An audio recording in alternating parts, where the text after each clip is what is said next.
impact in communities around the world. From bandaging war-wounded patients in Sudan to providing clean drinking water in Haiti, we're in more than 70 countries worldwide, bringing patients from sick to recovering. Hello, thanks for joining us on the Todd Allbaugh Show. We have about 30 seconds till we kick it off. This life-saving care is made possible.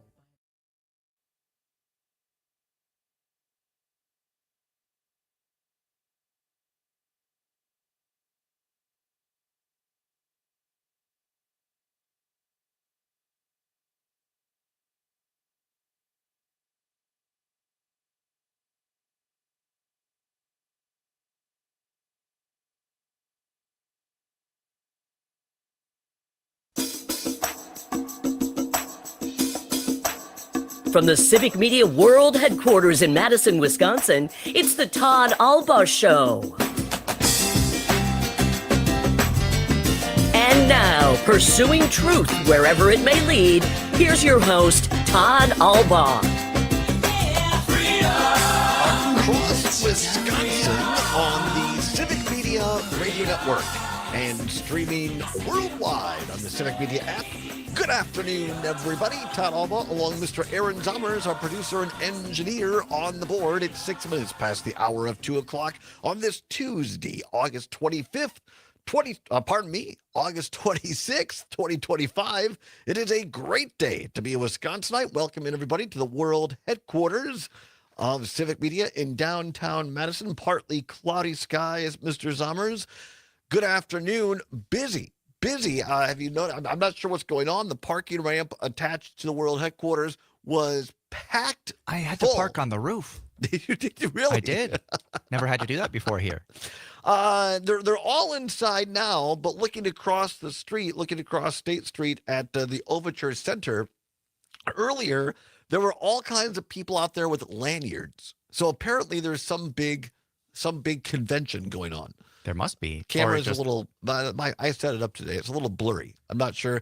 I was on the nightlight program last night. John and Gordy were guest hosting, and I came in here and maybe I got my fingerprint on the camera, Maybe. although it's cleared up a little bit now. So yeah, you can't really see it now, but there were all kinds of people right outside there on the street, and so. Maybe it's the Madison Area Public School District having their teacher in service. I don't know. Who knows? I don't know. But there sure are a lot of people downtown today, though. There are. I went to get coffee, and I everywhere had lines out the door. Really? Everywhere. It's everywhere. Well, it's everywhere. Not everywhere. The food establishments.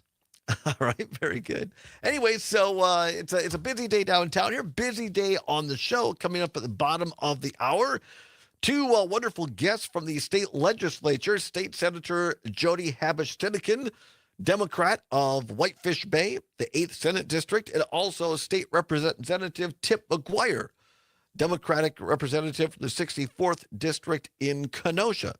Both of them will be here to talk a little bit about the Democratic proposal trying to salvage the Knowles Nelson Stewardship Fund, which we have talked about many times on this program, most notably with Tia Nelson, the daughter of former Governor and U.S. Senator Gaylord Nelson, who created Earth Day, and also is part of the name on the Knowles Nelson Stewardship Fund. Nelson, a Democrat, former Governor Warren Knowles, Republican, and they created this years ago under Tommy Thompson, a Republican governor of Wisconsin, with a Democratic legislature to set aside public lands, to acquire, set aside, and maintain public lands for conservation in the state of Wisconsin. And this could be anything from public hunting to public fishing to UTV, ATV trails, hiking, bird watching. All these things that we enjoy as Wisconsinites, in large part, are a part of the Knowles Nelson Stewardship Program. And it has been a bipartisan meeting for years, or a bipartisan piece of legislation for years. And now this last budget, it did not make the cut when Republicans and Democratic Governor Tony Evers came to their budget compromise. It wasn't in there. And so now the Republicans have a plan, a standalone bill to save it. Democrats have introduced a standalone plan today to save it. And also, I took time to review the actual Knowles Nelson, what stewardship program, what they would like out of this. So we're going to talk to Senator Habesh-Siddiqui and Representative McGuire at the bottom of the hour, trying to see how do you come together in true Knowles Nelson stewardship fashion so that we can better and save conservation projects in the state of Wisconsin. Looking forward to that. Also, coming up in hour number 2, our lighter What's Worse segment, today having to do with mattresses, the Princess and the Pea. We'll talk about that in hour 2. One of our great listeners, Jill in Madison on WMDX. Well, here we go, Zommers. Here's our answer to our question. All the people down here, it's American Families Management Team meeting. Just talked to a few people in front of Overture. They have 1,500 people here from all over the country. That's what it is. The AmFam, American Family Insurance people. Interesting that they're convening here. I don't know. I guess I don't know where else. I mean, well, the world headquarters of AmFam is on the east, out by, it's just down the street from Luke Mather's house in Sun Prairie. I forgot it actually is based here. It's why they call it AmFam Field. Well, insurance companies can buy whatever the hell they want, wherever the hell they want. They can and will and do. Don't get salty at me. I'm not salty at you. I'm salty that it's basically money laundering, but legal. Well, I'm happy that it's AmFam Field and not like, I don't know, some other foreign field. Yeah. You know. It's not TikTok field. So the American Family folks are here. That's great. American Family Insurance. Maybe they can get us tickets to AmFam Field. We can already get our own through here, but maybe. Well, they're maybe. Anyway, we'll keep monitoring the streets. Maybe we'll have some of those folks. Now, see, this would be the perfect time when we had a live mic down in State Street, and we could have those people come over and we could have conversations with them. But such is life. Want to start here with some national news that has state implications. We talked about this a little bit yesterday. The militarization of American cities by President Donald Trump.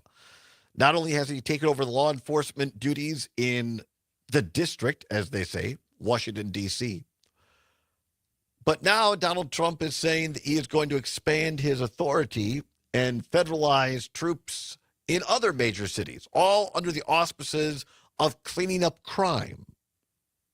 The problem is that many of these cities, much of the crime is already coming down, namely Washington, D.C. And we talked yesterday that where Trump is deploying U.S. Marshals, National Guard, Homeland Security, ICE, Secret Service, the list goes on, in Washington, D.C., are not actually the areas of the highest actual crime in Washington, D.C. Many and the people that are being apprehended are not necessarily people committing actual crimes. They're essentially roundups of brown people who are allegedly undocumented folks. And it turns out, no, some are actually citizens. So now Trump is saying he wants to expand this to Chicago and New York next, with other major cities on the list. And I said yesterday, based on Donald Trump formerly calling Milwaukee a horrible city, quote unquote, which any of us who have visited, spent time there, certainly those listening on WAUK in Milwaukee know what a great city Milwaukee is. And like any major city, like any city, Milwaukee has its challenges. But the need to have federal troops come into Milwaukee, I'd say not so much. Now, Mayor Cavalier Johnson, who some have been saying are rumored to possibly get into the Wisconsin governor's race, Mayor Cavalier Johnson yesterday afternoon had this to say about Donald Trump putting his eyes on Milwaukee. I think Governor Pritzker has made it abundantly clear, and a number of folks have made it abundantly clear, the president has no authority to federalize the National Guard and send them into cities outside of perhaps Washington, D.C. I don't know all the details of that even. But Yeah, it is concerning. It's concerning not just for Chicago, because if they do it in Chicago, or attempt to do it in Chicago, then they might attempt to do it in other cities around the country. That's very, very alarming. And I think that every member of not just of our community, but of cities across the country should be looking at the actions of this federal government. Right? We have local law enforcement to enforce the laws on the streets in our community. We don't need the United States military on boots on the ground in American cities. That's not what their mission is. Mayor Cavalier Johnson of the great city of Milwaukee, I thought he was spot on. I thought he said it really, really well. And I'm not looking at this strictly politically, but in times like these, they can either propel someone in their political career or destroy them. And I thought the way that Mayor Cavalier Johnson is handling himself thus far on this issue, I think he's spot on. I think he comes across as very matter-of-fact but firm, knowledgeable, but also advocate for his community. I think he's spot on this. Zamaras, I sent you some audio of Governor Pritzker on this. And look at the star that he is. He's already going to take a little bit, not the whole thing, it's kind of long, but I want to, the Mayor Johnson of Milwaukee referred to Governor Pritzker of Illinois because Chicago is in Trump's sights next. Here's what Pritzker said in a rousing press conference yesterday in Illinois. Crime is a reality we all face in this country. Public safety has been among our highest priorities since taking office. We have hired more police and given them more funding. We banned assault weapons, ghost guns, bump stocks, and high-capacity magazines. We invested historic amounts into community violence intervention programs. We listened to our local communities, to the people who live and work in the places that are most affected by crime, and asked them what they needed to help make their neighborhoods safer. Those strategies have been working. Crime is dropping in Chicago.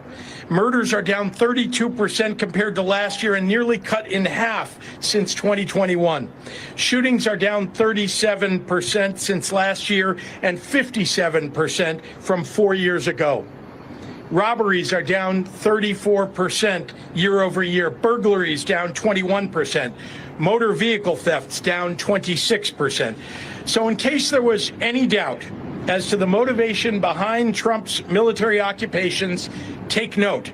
13 of the top 20 cities in homicide rate have Republican governors. None of these cities is Chicago. 8 of the top 10 states with the highest homicide rates are led by Republicans. None of those states is Illinois. God, none of those states are Illinois. Governor Pritzker of Illinois, Democrat. Put it down there where the chickens can get at it, as Judge Weissman once said.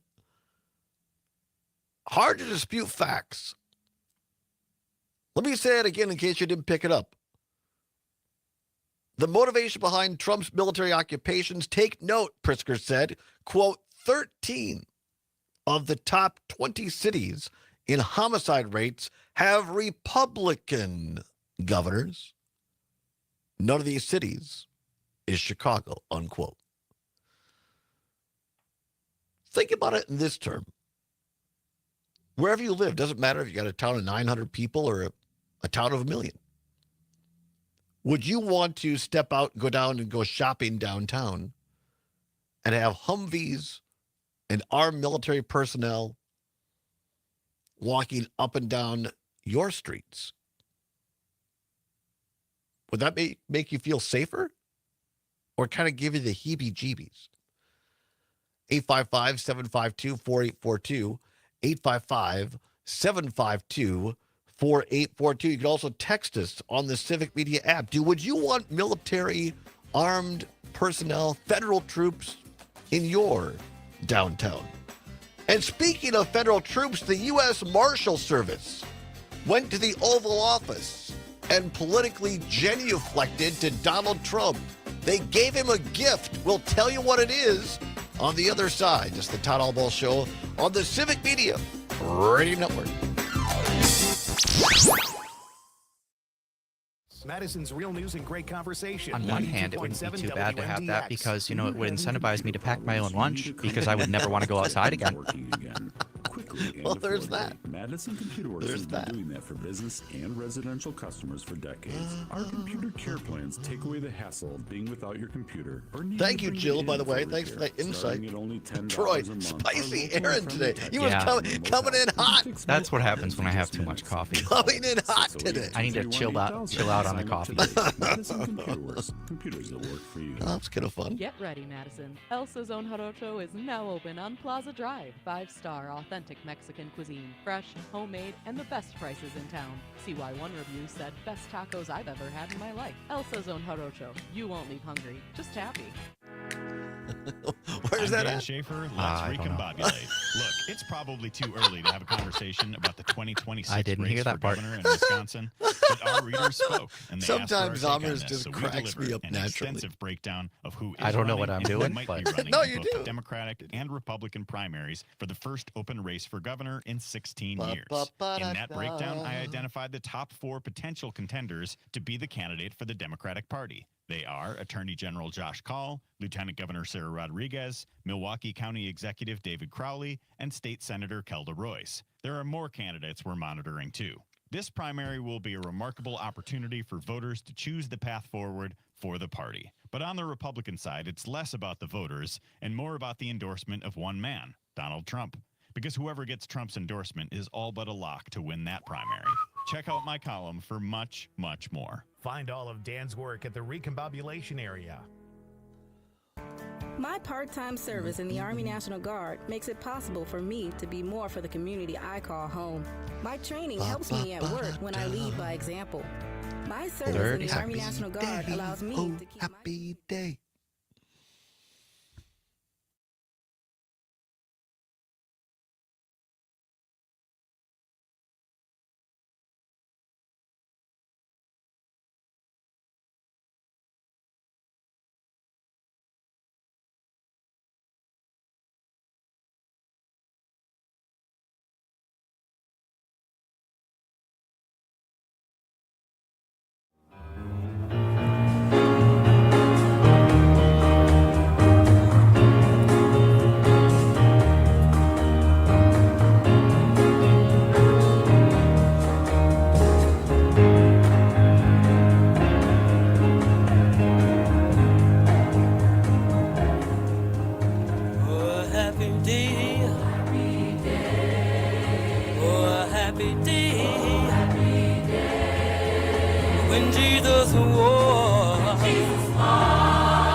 Welcome back to the Allbaugh Show on the Civic Media Ready Network. Sometimes for those of you who don't watch on the stream on Facebook, YouTube, and Twitter, now some programs in this business, they put up like they call it a card, and it's like a curtain, and then they turn off the sound, or they have like the commercial playing, because whatever, and everybody can do it themselves. I told Zommers when we started this show, let's let them see how the sausage is made. And so we just keep the camera on and we keep the microphone on. Well, occasionally there might be, so I might gotta blow my nose or something. I'm not going to do that. But so I hum or sing. I have just, how you go through your day and a song pops in your head. Yeah, absolutely. And so I do that sometimes. And that I was humming that song over the break. Oh, happy day. And I was like, we have about 15 seconds left. Should I pull this up or not? I couldn't believe you nailed it that fast. It's a happy song. It's a happy day. The sun is out here in downtown Madison at the world headquarters of Civic Media. Coming up at the bottom of the hour just thereafter, going to be joined by State Senator Jody Habush-Sinekin, Democrat of Whitefish Bay, and State Representative Tip McGuire, Democrat of Kenosha, talking about the Knowles Nelson Stewardship Fund and how we might be able to save that. Is there bipartisan hope? We'll be talking about that. Right now, though, headlines out of D.C. talked about this a little bit yesterday. It continues to develop. President Donald Trump now arming National Guard troops in Washington, D.C. with live ammunition, live bullets, and now setting his sights on Chicago. Heard from Governor Pritzker of Illinois there right before the break, saying that 13 of the top 20 cities in homicide rates have Republican governors. Turns out not Chicago. And I said this yesterday. I think it's just a matter of time before Milwaukee comes in the sight. And I thought Cavalier Johnson, mayor of Milwaukee, has done a great job advocating early on, laying down the law, saying, no, we don't need this here. Just not something we need. And the question I have for you all is, how would you feel if federal troops came into your downtown? How would you feel? 855-752-4842. 855-752-4842. Gene from Eau Claire, listening on WCFW, The Tap. Gene, thanks for calling. What say you? I love that song, too. Oh, Happy Day. Right? Great one. Thank you. And I sing that around the house, too. I'm not alone. Thanks, Gene. Well, anyway, I keep thinking, how low can he go? Seriously. Right? If you think about it, all the disasters, he hasn't shown his face anywhere or sent help immediately. And so he's got to go in with the troops to take care of crime or intimidate the people or to try to make those governors that are working for their states and really paying attention and helping people and doing their jobs. He's got to go in and make a show. I mean, people should take him right over and say, hey, this is a damage here you guys didn't come and help with. I mean, you know what I mean? Yeah. And wasting the taxpayer dollars just so he can have a show. And it's so disgusting. I just can't believe this is our country. Thank you. Yep. I didn't mean to go on and No, on. I appreciate Bye. it, Gene. That's a great point. That we know that Trump comes from entertainment, so a lot of this for him in some ways is entertainment. I don't think in all ways. 855-752-4842. How would you feel if federal troops rolled into your town? Let's go to Waukesha, home of WAUK. Rick in Waukesha, thanks for calling. What say you? Hey, Todd. I got two things to mention. Sure. In the city of Waukesha here, because it's the headquarters for the county, there's more police officers than people. You got the county, you got all the municipal cities in the area, all coming because of the prison, the jail, and the courthouse. Everywhere, every street's got a squad car on it. Okay. So we got plenty. All right. Number two. Also, I wanted to mention I was in the bookstore the other day, and a magazine cover on the magazine rack was quite interesting. It was a picture of Donald Trump sitting in front of a three-wheel slot machine, and the three wheels were up, and the first two wheels were bombs, and the last wheel was a big cash sign. All right. All right. Very good. Appreciate it, Rick. Thanks for the picture. Thanks for calling and appreciate your call. One of our listeners on the text line, this is Matt Middleton on WMDX, says, don't worry, Todd. The troops will only be in black and brown communities, and it won't affect us. These MAGAs really are deplorable and seem to enjoy inflicting pain and fear on anyone that isn't white and Christian. Thanks, Matt Middleton, for sending that in. I don't think it's all. I don't think it's all the people that voted for MAGA. That's just not my opinion. I think it's the leadership. I think it's Trump. I think it's the Republican MAGA elected officials in Washington, D.C. Because my guess is if you go around and do polls, I bet in a lot of these, whether it's where I grew up, Richland Center, we've done shows from everywhere from Amory to Butternut to Green Bay, Wausau, La Crosse, Eau Claire, Hayward, New Glarus. I bet you that most people would say, oh, we don't need federal troops here. And you're right. We don't have time for the story now. We'll get to the U.S. Marshal thing later. I won't make you wait. We'll play the cut later, Tom. Just remind me. But the head of the Marshal Service went in. They had a big presentation in the Oval Office yesterday, and they presented Trump with an honorary Marshal star and keys to handcuffs because they said you're uncuffing our federal marshals. That's kind of spooky to me. Like we're just letting the military and the marshals control things. That's not how we're supposed to do things in America. We'll come back, talk more about stewardship, conservation in Wisconsin. Farm news next with Pam Yonke. Madison's real news and great conversation. 92.7 WMDX. As Wisconsin is cheering on the Brew Crew. This is the Civic Media Radio Network. If you're under the impression that people don't want to be involved in agriculture today, you might want to think again. I'm PM Yankee with a quick update on what's happening in food and farming news on a Tuesday. And we'll give you an example of how young farmers are getting involved with Wisconsin agriculture today next. Wisconsin soybean growers have a lot of choices when it comes to selecting seed varieties. If you're a seed dealer, help make their choice a little easier by shining the spotlight on your products through the Wisconsin Soybean Yield Contest. By entering customers in the contest by the August 31st deadline, seed dealers will receive $100 for one grower, $200 for three, and $300 for five or more. Growers must complete an entry and harvest form to qualify. For more information, visit wisoybean.org. When hot weather strikes your cattle, milk production drops and feed intakes decrease. Summer heat also impacts the quality of your herd reproduction. Protect your cows and grow your bottom line. Add BioVet's Bovine Gold Light to your cow's daily ration. Bovine Gold Light keeps the herd hydrated, maintains milk production, and keeps your breeding program in check. Learn more about Bovine Gold Light at bio-vet.com. Innovation, that's BioVet. Paul Dittman. Representative McGuire. Now, it looks like you're making one of these TikTok videos in your car. He's currently muted. You're muted now, Tip. We can't hear you. Oh, I'm so sorry. Oh, there you go. There you go. That's great. I am in my car, unfortunately. That's the only way I could swing it today. But It's yeah. very nice of you to join us from the car. Oh, my pleasure. How are things going? You know, it's a beautiful day here in downtown Madison. The sun is out. What more do I want? Yeah, absolutely. Senator, how are you doing? I'm good, Todd. How are you? Thank you for this invitation. Well, thank you for accepting it. We appreciate you both being here. So, Representative McGuire's been on the show before.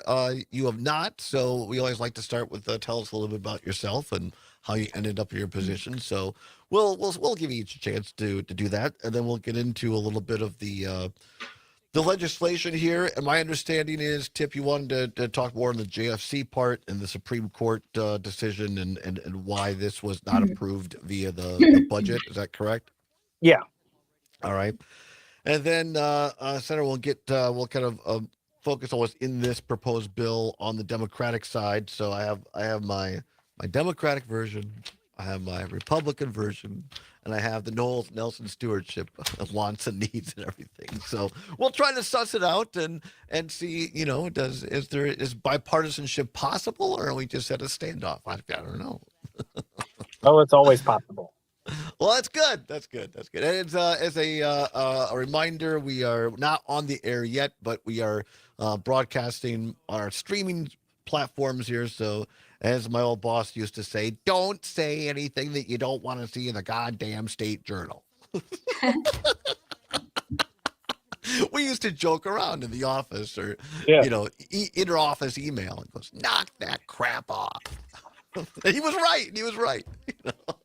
You guys had a pretty fun office, is my recollection. Yeah, it was always fun to talk back. Tom Jackson was a hoot and a really, really smart guy. He, along with my former professor at UW Platteville, taught me how to write. The first thing when I interned in Dale's office in 1992, summer 92, I was going to Platteville, and I did a basic constituent letter, and I gave it to Tom Jackson, and he had a red editing pen. And the only thing left when I got it back was, "Dear so-and-so, and with kindest regards, Dale Schultz." And the rest of it was completely gone. Yeah. That's funny. But it made me a much, much better writer. So. Yeah, that's good. I mean, you got to have somebody who can invest in you like that early on. 100%. You develop bad habits, Yep. Agreed. All right. 30 seconds. All right. Here we go.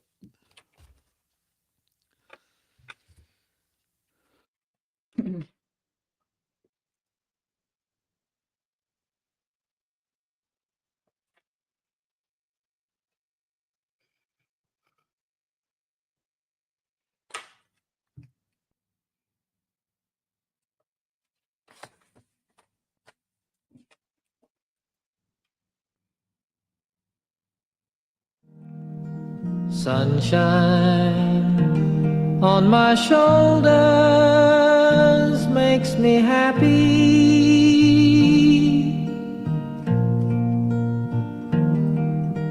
Sunshine in my eyes can make me cry. Welcome back to the Todd Allbaugh Show on the Civic Media Radio Network. 35 minutes now past the hour of 2 o'clock on this Tuesday, August 26th. Today is a sunshiny day here in downtown Madison. Little John Denver for you, going out to our friend June Nee back at WRCE in Richland Center, one of her favorite artists. But it's the kind of day you think about walking outside on a trail in Wisconsin, maybe doing a little bird watching, just taking in those late summer vibes. It starts feeling a little fallish. And for many of us who might not own land ourselves, the only way you can get out and really do that is through public lands. Well, what is it that gives us in Wisconsin, all across this great state, our public lands? Largely something called the Knowles-Nelson Stewardship Fund. That has been in existence for a couple of decades plus in this state, thanks to a bipartisan group led by former Republican Governor Tommy Thompson and a Democratic elected legislature, came to an agreement and created something called Knowles-Nelson Stewardship Fund, named after former Republican Governor Warren Knowles and former Democratic Governor and U.S. Senator Gaylord Nelson, who also created Earth Day.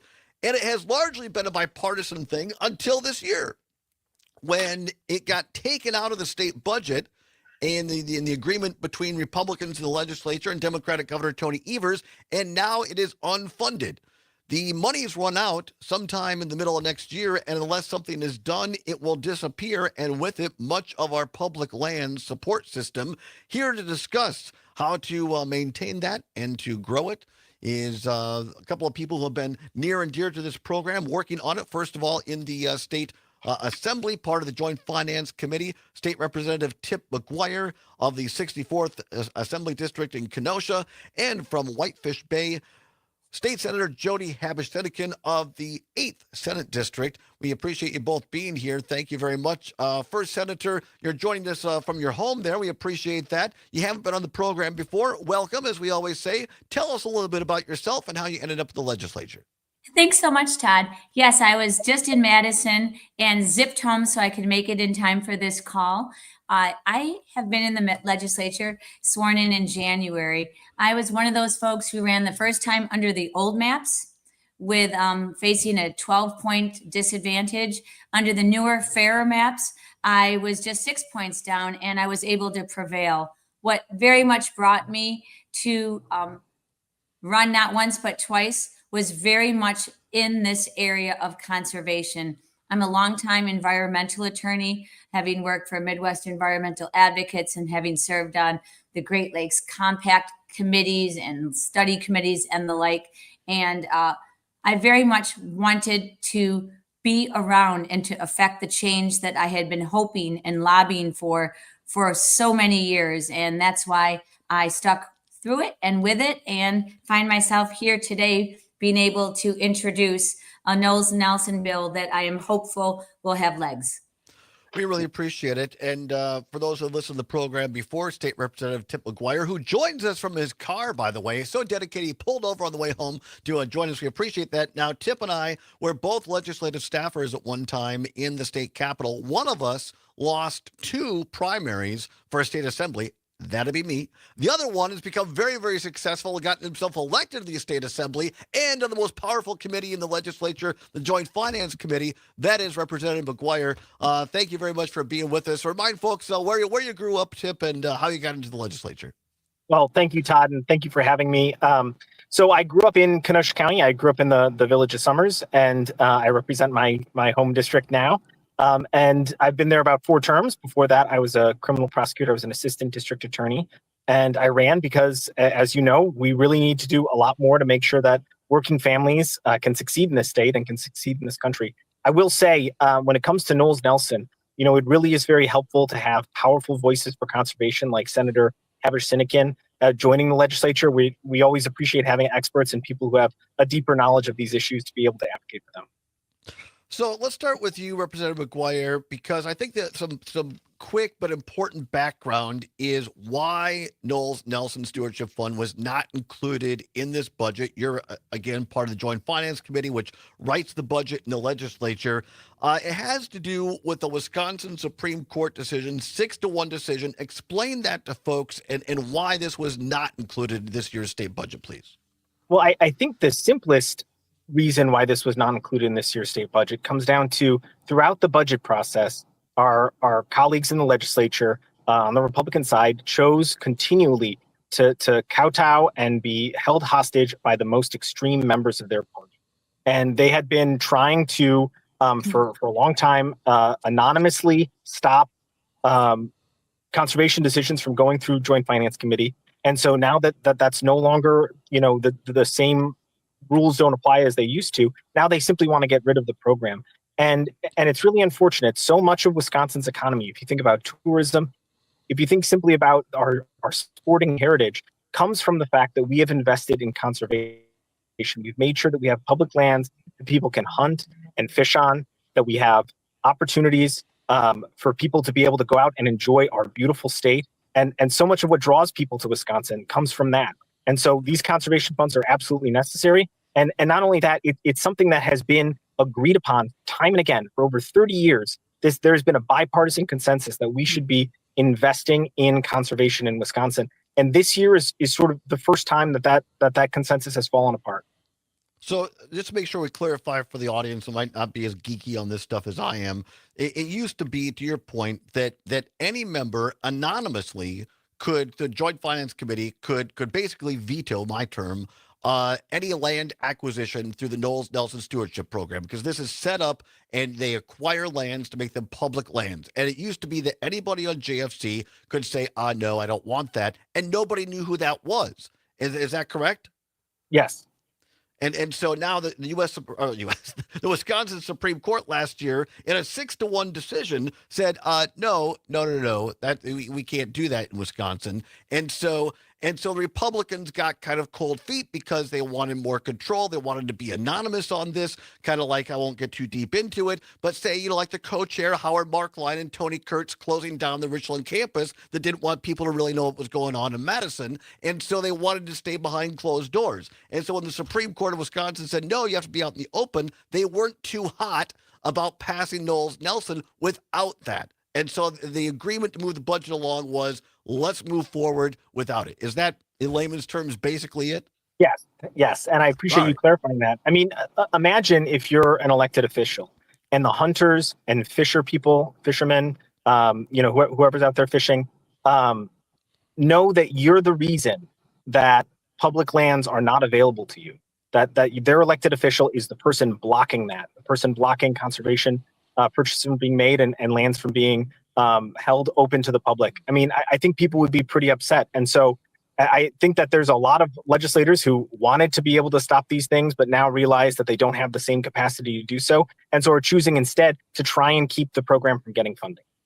We're talking to State Representative Tip McGuire and also State Senator Jody Habush-Sinekin. Senator Habush-Sinekin, so now let's take us to the bill that you folks introduced today, the piece of legislation we'll get to the Republican one in a second, but you folks on the Democratic side have released a bill today. Keep me honest on these numbers. My understanding was Knowles Nelson had been moving along at around $33 million annually. The governor in his budget proposed going to $100 million annually, and the GOP version is $28 million annually for 4 years. Now today, Democrats are at $72 for 6 years. Is that correct? You are correct, Todd. And so tell us a little bit about what's in your version, the Democratic version, to save Knowles Nelson that differs from the Republican version. Yeah, it's really important, and I appreciate this conversation because people tend to get very hung up, understandably, on the actual funding and the numbers. But it's important for your listeners and citizens across Wisconsin who are so invested in this program.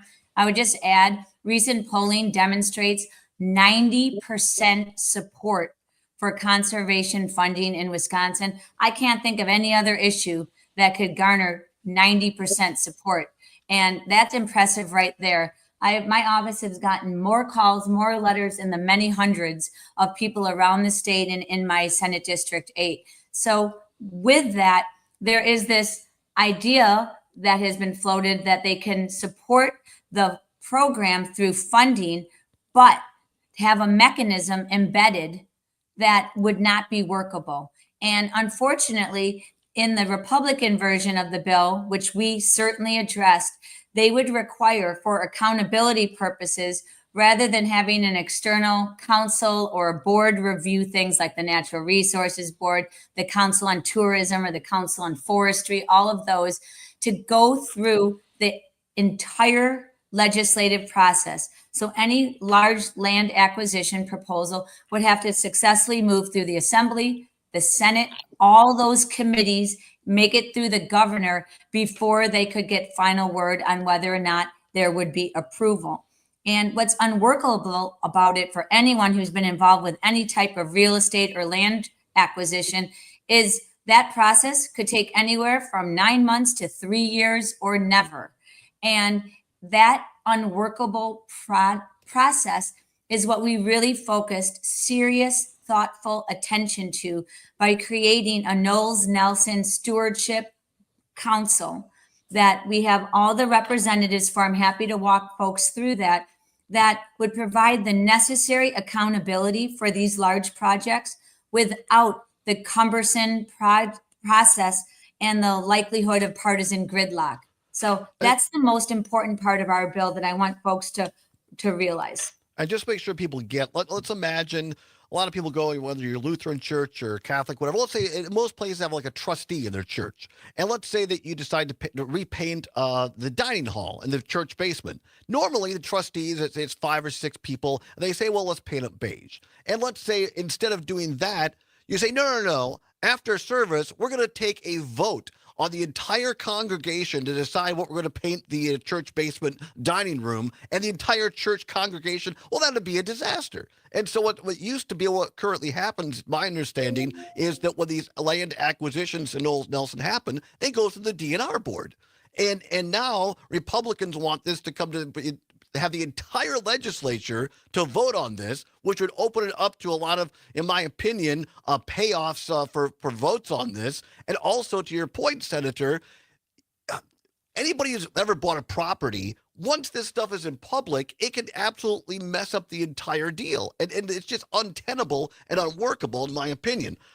Quickly, Senator, what about, in my opinion, in the Republican version, a poison pill for me is they require local governments to match 20% of state funding. So if there's an acquisition of Knowles-Nelson land, that the locals now, the town board has to come up with 20% of that? Is that right? These are all matters that are still being negotiated, Todd. I think what's most important is that we came out with a serious, thoughtful proposal, and we have already reached out to the Senate and the Assembly authors on the Republican side to go through provision by provision to be able to reach a compromise that is workable and transparent. What you were talking about is a lack of transparency with regard to the process. I think we really owe it to people in Wisconsin for a program this beloved to have an accountable process that works. We're going to come back with more with Senator Jody Habesh-Siddiquen and State Representative Tip McGuire on the other side. Is there bipartisan agreement in the cards? We hope so. We'll find out. Talk more with them. Stay with us. It's the Allbaugh Show on the Civic Media Radio Network.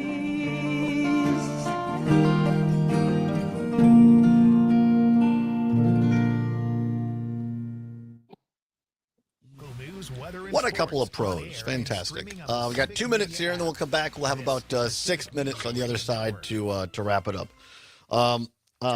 Representative, I want your take on this just from a funding standpoint, because I just think asking local governments to come up with 20%, I just think most people understand that locals are already strained, and I think that's a poison pill on that side. And you can both weigh in if you want. On the Democratic side, I get trying to have a compromise here, having the Knowles-Nelson Stewardship Board. I just think that having the governor appoint without any sort of Senate oversight on it, and then this 120 days and it's basically approved, nothing happens. I think that's a poison pill for Republicans. So how do you take those two things and find something that passes the legislature, maybe with bipartisan votes, that the governor will sign? So that's kind of where I like to go. And is there anything really important for either one of you that we make sure we bring up? No. I think that. I mean, Jody, can you take the second question? I'll take the first one. Yeah, the thing, sure. The one thing is, you understand, Todd, well, is we gave ourselves room to negotiate. Right. And so I certainly don't want to, for the purposes of the show, to say what we'd be willing to give on or not. But this was a good faith first step, leading with shared values, and I will speak to that. But I'm not going to go through each provision to see where we would be willing to give on. What, you're not going to give our listeners the inside scoop? Oh, man. No, I think that's important. And I'll mention, too, I mean, in this Wisconsin Examiner story, Kurtz and Teston both said that this is a starting point on their side, that it's not cut and dried. So I think that's, I want to take both sides at their word on that. And I think, hey, you have to start somewhere. So as long as both sides are saying these are starting points, I think that's a healthy place to begin. Agreed. All right. What do you got, Zommers? A minute here? Yep. Just over a minute. Just over a minute. All right. Grandson of the meat packer Oscar Mayer. I gave away Hold on, I'm going to get some wine. in my 20s and spent the next few decades. You got plenty of time. Inequality in America. We're more unequal today than we have been in our country's history. Why? Well, a lot of it has to do with the federal tax code. Did you know if you make $100,000 working and a billionaire makes $100,000 selling stock, you will pay $9,000 more in taxes than the billionaire because of the tax code? Did you know that if you own a modest house in Richland Center and a billionaire owns 2 yachts, 3 planes, 4 Picassos, 8 racehorses, and $900 billion of stock? About 20 seconds. Thank you. Wealth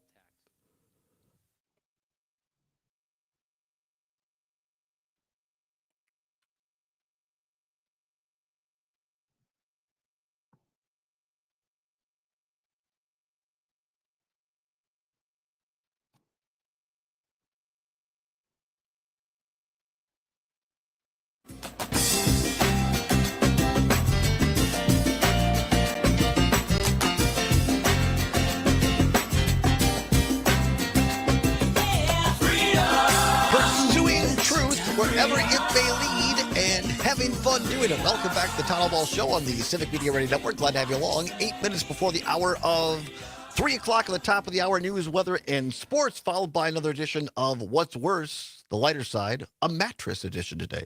So stay tuned for that. Right now, much more important issues. We're joined by 2 special guests this half hour via StreamYard. State Senator Jody Habush-Tinikin of the 8th District in beautiful Whitefish Bay, and State Representative Tip McGuire of the 64th Assembly District of beautiful Kenosha. Both joining us talking about the Knowles Nelson Stewardship Fund, and the lack that it was not put in this year's budget. And now there's some hope that this is trying to be saved with a standalone bill. Republicans have introduced theirs. Democrats introduced theirs today. Representative McGuire, I want to go to you first.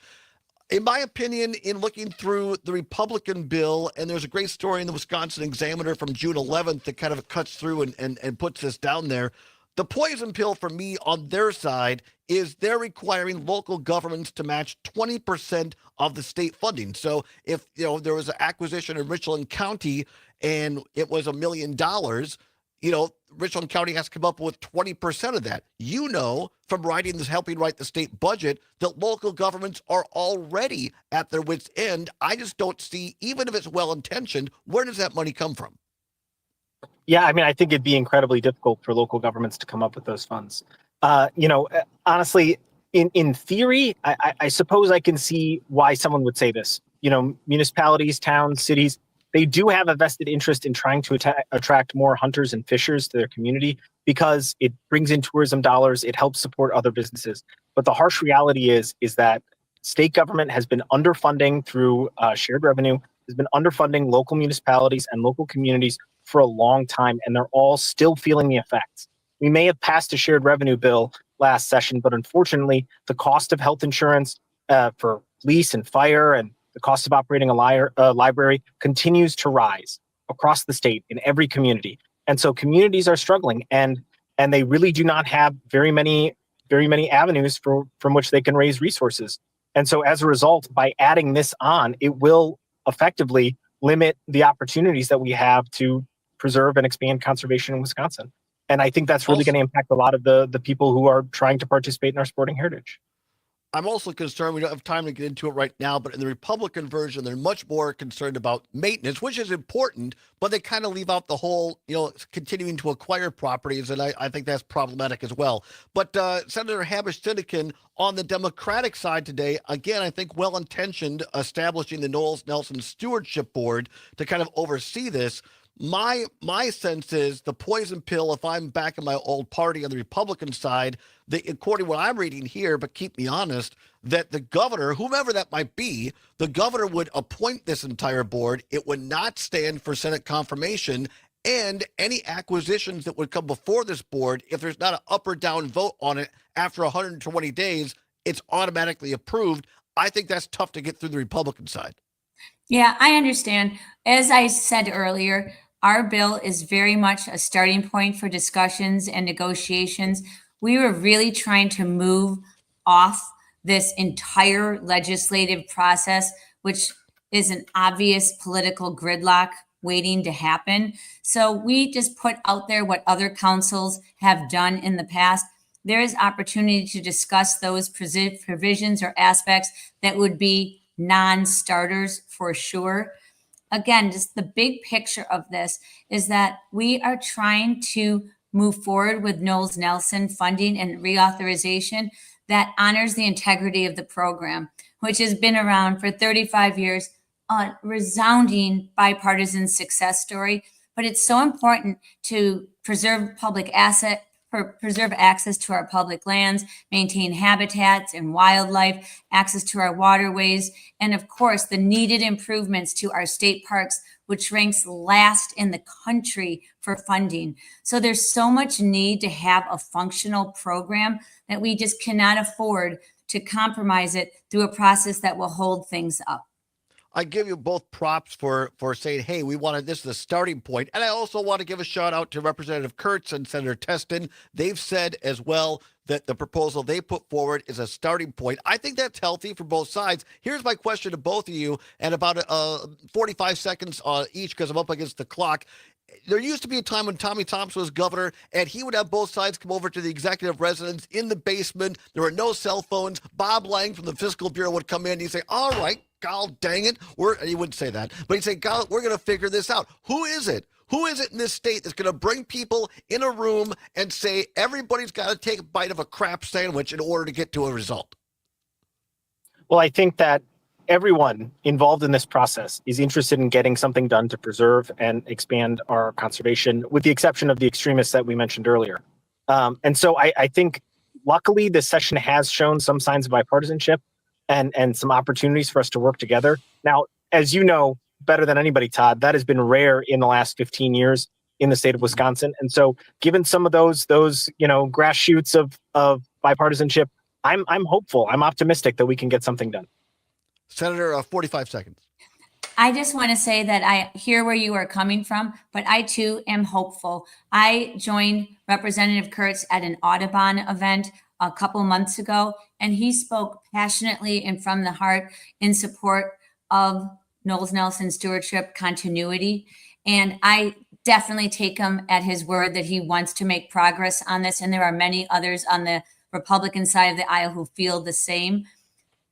The legislative process is by its nature collaborative, and the people of Wisconsin really are expecting legislators to work together, to reach agreements and make those kind of compromises and negotiations.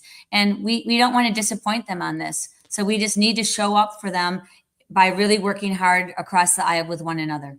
State Senator Jody Haber-Seneca, State Representative Tip McGuire, I appreciate both of your time. I appreciate you taking this issue on. It's so important to people across Wisconsin. No matter who they vote for, we all get value and added value from our conservation and our ecology here in the state of Wisconsin. So thanks for doing your work to save this great, important program, the Nelson Stewardship Program. Thank you both for being on today.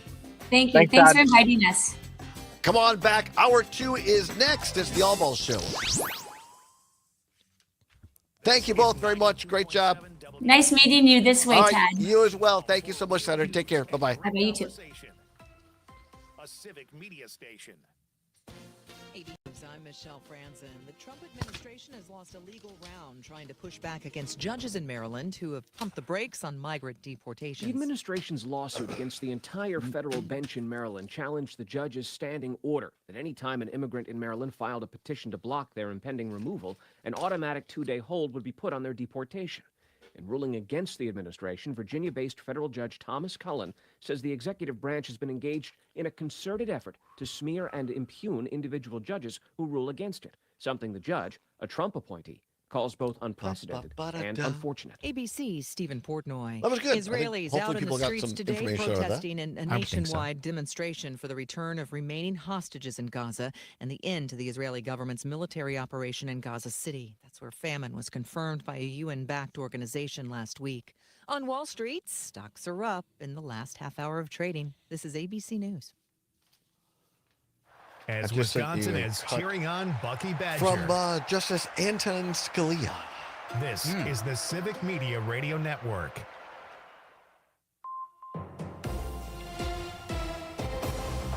For 92.7 WMDX News, I'm Shallie Pittman, filling in for Savannah Tomei-Olson. U.S. Senator Bernie Sanders was in Wisconsin on Saturday, aiming to support a candidate in Wisconsin's 3rd Congressional District.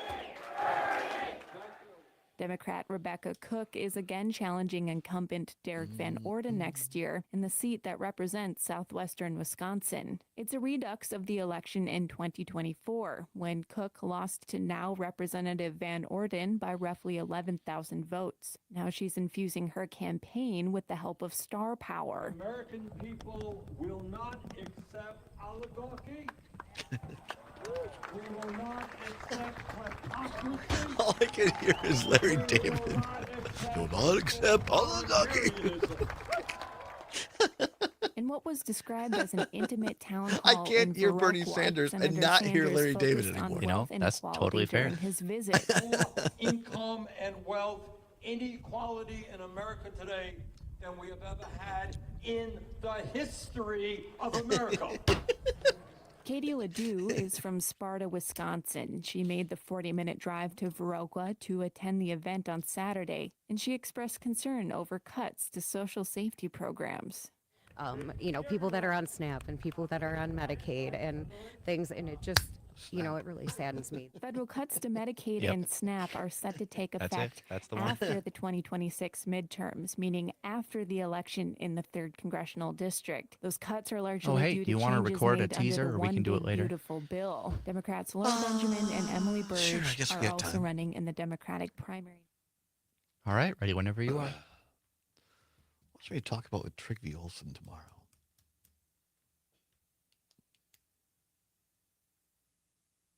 All right. 3, 2, and 1. Hey, everybody, join us next time. Pat Kreitlow of Up North News Radio, which is not that anymore. I honestly would have not realized that we weren't supposed to do that. All right. All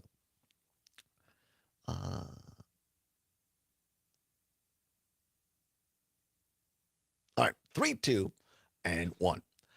Hey, everybody, join us next time. From tanks in America's streets to flag burning. How many of these things are quote-unquote distractions, and should we be taking them seriously? Trygve Olsen, Pat Kreitlow, and you. Join us. I'm not sure I like that. That was kind of milk toasty. Okay. All right. 3, 2, and 1. Hey, everybody, from national issues like militarization of America's cities to flag burning, are they distractions or real? Pat Kreitlow of Mornings of Pat Kreitlow and Trygve Olsen of the Lincoln Project discuss. Join us. That is better. All right, thank you.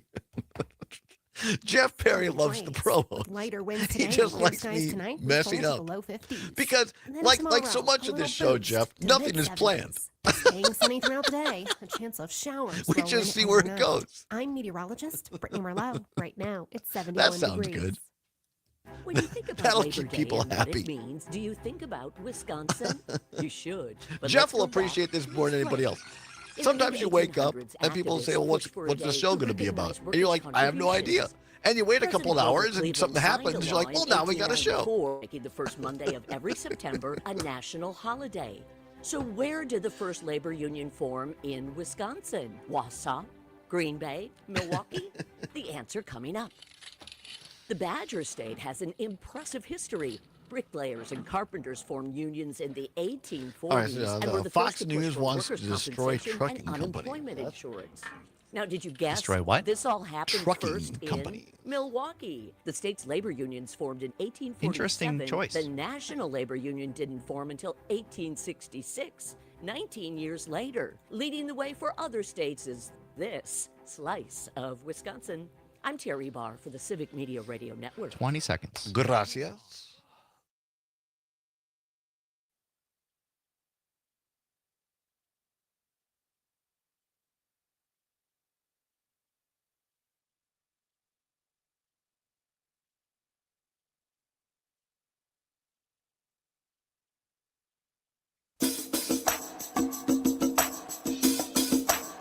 From the Civic Media World Headquarters in Madison, Wisconsin, it's the Todd Allbaugh Show. And now, pursuing truth wherever it may lead, here's your host, Todd Allbaugh.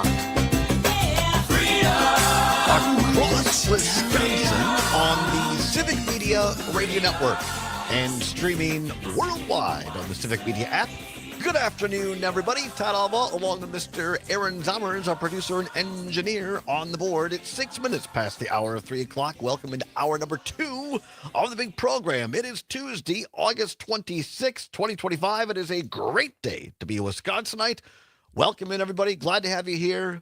Busy afternoon. Many thanks to State Senator Jody Habush-Sinekin and also State Representative Tim McGuire. Now, how about that, Zommers? That was great. We had a nice conversation about an important topic to Wisconsin, the Nelson Stewardship Program, and a couple of people who obviously are very passionate about their beliefs, but are willing to say, hey, you know what? We'll sit down and talk to anybody from either side of the aisle that wants to find a true solution to Wisconsin's conservation issues. Absolutely. I'm hopeful that this could be a nugget of bipartisanship that might help us get back to making sense again. That would be great. A little common sense goes a long way. So many thanks for them. I know they had a busy day. So, and how about Representative McGuire pulling over right there on the road and doing a show? You got to do what you got to do. A man of many talents, as it turns out. All right. Well, that's fantastic. Glad to have them along. Coming up here in hour number 2, have a cut from the past. Former U.S. Justice Antonin Scalia. Going to hear from him. We're going to have a seance. We brought in a medium, and she is going to tap the spirit of Antonin Scalia. I'm not sure I want to be here for that. No, it's a cut. It's a cut. Because suddenly now, and this reminds me of like the 90s, suddenly flag burning is back in the news thanks to Donald Trump. And we have a little, I think Antonin Scalia will clear things up. And I also have other thoughts on that, but we'll get there. We'll get there in a little while. Also, and I've talked about this before this program, one of the best educations of my life years ago when my friend Brooke Dobbs took me on a trip across America. Worked for many years in the long-haul trucking industry. Drove a long-haul truck. And we went from Chicago, Illinois, down, I think we was down to St. Louis, and then we went down to Texas, went through the hill country, went through Dallas, Fort Worth, Austin, Waco, down to San Antonio, and then we went back up to Oklahoma City, through Kansas City, and back to Chicago. And for a long time, I've traded trucks since then, pickup trucks. For a long time, I picked up a bumper sticker, towards the end of that trip. And the bumper sticker said, "Without trucks, America stops." It's true. And I wholeheartedly believe people have no idea, unless you've been out there on the road, what America's truckers and the trucking industry goes through in this country.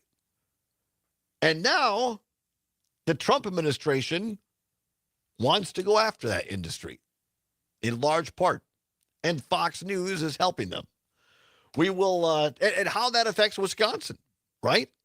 Because you don't realize this until you stop and think about it. But nearly, and I know there are some exceptions, like Metcalf's here in Madison, they have some local vendors, which I think is really cool. But nearly everything that we buy at Walmart or Target or your local grocery store is the result of time spent on a truck. Vital to the United States of America. So we'll talk about that also in this hour as well. But here's where what's worse is coming up, a mattress edition, Princess of the Pete. But I mentioned this at the bottom of last hour, and I guess I didn't want people to wait around too long, so I gave you the punchline, as it were. It's not funny, though. But I want to play this clip, what happened to the Oval Office yesterday in Washington, D.C. Donald Trump was there, and there's this, and this is happening more and more, where Trump sits at his desk, and he has all these people behind him and on the side. He had Vice President JV couch pushing cushion coucher JD Vance. He's coming to Wisconsin, by the way. JD just Davenport's Vance. Yes, thank you. He's coming to Wisconsin. Why? They're going to La Crosse to do a thing for Derek Van Orton over there. Oh, So I thought maybe it'd be like a Corinthian leather convention or something. well, I hear that Ashley Furniture in Alaska is on a list of, the vice president is adamant that while he's in La Crosse, he goes to Ashley Furniture. And nobody really knows why, but he is very adamant about going to Ashley Furniture, JD Vance's. Anyway, JD Vance was in the Oval Office yesterday, and then you had Pam Bondi Girl. Dun, dun, dun, dun, dun, dun, dun, dun, dun, da, da, da, da. You had Pam Bondi there, and then you had Christy Hair Extensions Gnome. Have you seen the photo? By the way, internet's gone wild. Christy Gnome, who was the governor of North Dakota, and they have pictures of her when she first got elected. And the transformation of this woman, the Botox, the lip enhancements, the hair extensions, she has completely transformed herself because she thinks that's what Donald Trump wants to see. Yeah, it's ridiculous. It is. The before and after is It's something amazing. to behold. It's amazing. The way that these people just, and Pete Hegseth, he's what's his name? The Health and Human Services Secretary, Robert F. Kennedy. They're doing like a push-up contest now and trying to display their alpha male strength for this guy. I've never seen anything like it. Anyway, they're all there yesterday in the White House.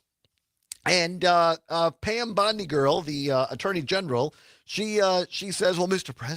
President, we have the head of the U.S. Marshals has something to you." Well, here's the cut. Listen for it yourself.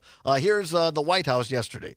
I think I think Gaddy Serralta had something he wanted to give you on behalf of all the law enforcement who are out there every Mr. single President, night. yes. Thank you for putting me in charge of this surge as the director of the United States Marshal Service. It's the oldest law enforcement agency.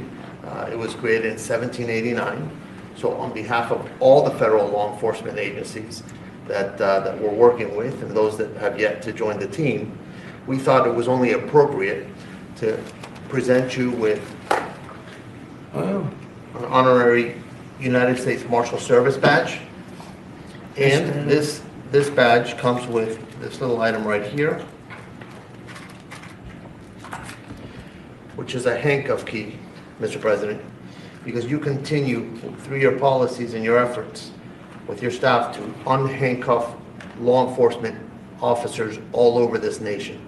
And I can tell you personally that they thank you for that. Thank you. That's beautiful. You can continue unhandcuffing law enforcement. That's a very great honor. I'll save that and put it someplace up, which is important. Thank you very much. You continue to unhandcuff law enforcement officers. Anybody who's actually worked in law enforcement knows what a slap in the face this is.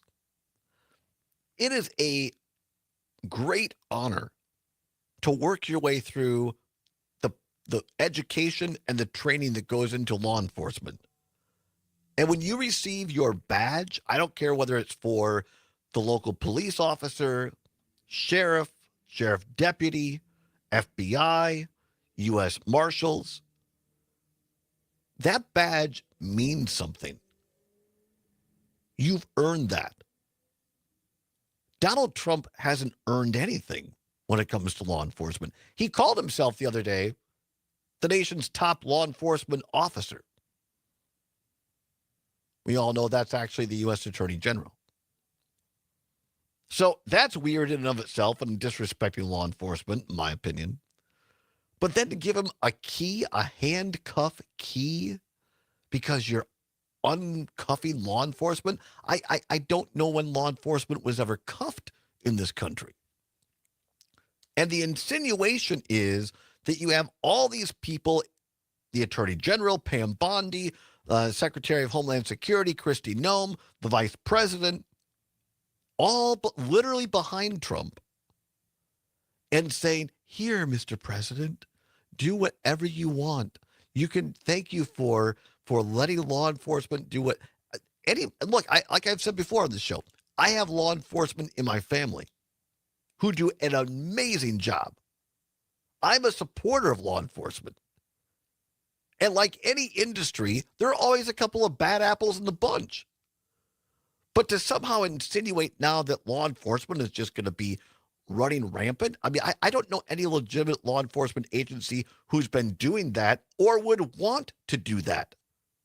They're there to protect and defend. They are there to follow the Constitution. And for this insinuation by the head of the U.S. Marshal Services that we're just going to go wild now, I think is dangerous. Zommers? Yeah, I also just find it interesting that the award, quote unquote award, was just in this guy's pocket, and it looks like just a little piece of plastic. And he seemed very nervous presenting it. Yes, he did seem nervous. I think it was from what I think it looked like a legitimate badge. But you're right. The key was stuffed inside the badge holder, and it was like when you go to Wisconsin Dells, you get the toy handcuffs. It looked like that kind of a key. He was shaking out the key like he was getting a Tic Tac. Right. And He the did look whole nervous. thing really just reminded me of the scene in Star Wars Episode 6, Return of the Jedi, when Jabba the Hutt is sitting there, big old chubby worm alien, entertaining his court, and he brings dancers out, and they're trying their best to appease him, and he doesn't like it, so and he hits the button and sends them down to get eaten. Well, Pam Bondi nor Kristi Noem is not Princess Leia. I'll say that right now. Mark in Prairie du Sac, 855-752-4852. Mark in Prairie du Sac, what say you? Yeah, well, you're talking about the flag thing, and today it popped into my head that in 1972, and you guys weren't, I don't know if either of you guys were alive. Yep, I was. But there was an episode of Room 222. It was called "We Hold These Truths," and it was actually on the flag in respect for the flag. And it had these kids had made a sculpture of the flag going down the drain, and somebody came in and destroyed it. And it came in that it was a newly naturalized citizen, an older guy, and he had destroyed it because he thought it was so disrespectful to the flag. And they had to educate the man on that what freedom of speech actually means. And that if, and that's, 50 years ago now, 53 years ago now, that people understood, people were discussing it back then, that now we are 53 years later, and Trump cannot understand what freedom of speech means, and he's got people standing alongside him that do not understand that freedom of speech means that if you are criticizing your country, it's pretty much your sacred duty to criticize your country, and maybe you might not like the American flag being burned as that, but it's your right to do so. And what they do not seem to understand, as long as you're not stealing the flag and destroying it and causing some other kind of damage while you're doing this, it is freedom of speech.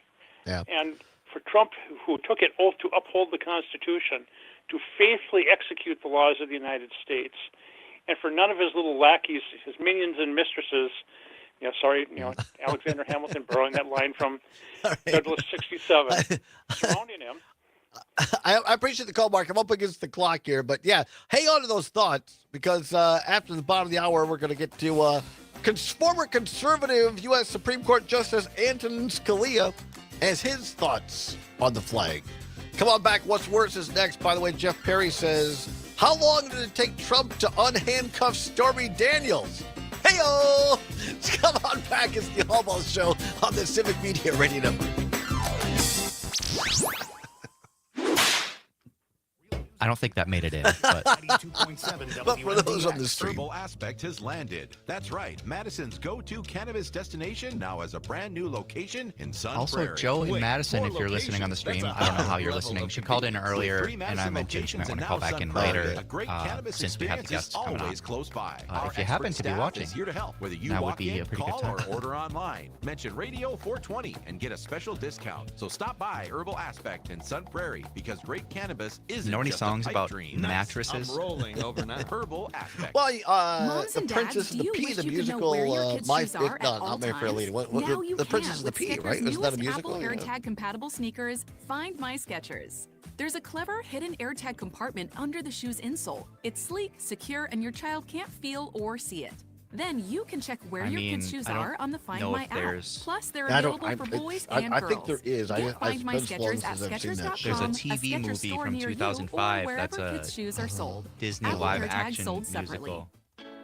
You can support animals Called Once in need Upon a in our Mattress. community That's it. That's when it. you Once shop Upon a at Mattress. Dane That's the County show. Humane Society's thrift stores. Thrift Store West on Watts Road and Thrift Store East on High Crossing Boulevard. Shop gently used and new clothing and accessories, home goods, toys, furniture, and a whole lot more. All proceeds from the Dane County Humane Society's thrift stores support the comfort There's a and song care called of animals in need Sensitivity. across the county. Visit giveshelter.org/thrift for more information. Skilled trade workers are the backbone of every community and also the Army National Guard. Soldiers trained to keep the power flowing, engines the one I'll running, use. and in every other trade needed to accomplish the mission. These soldiers are on the fast track to learning skills that can set them up for success at home with companies looking to hire the best. Their resumes are the being Disney built one is through an their paid adaptation training of and this. part-time service. Find out how you too can learn a trade profession by visiting NationalGuard.com. Sponsored by the 30 seconds. Wisconsin Thank Army you. National Guard. Aired by the Wisconsin Broadcasters Association and this station.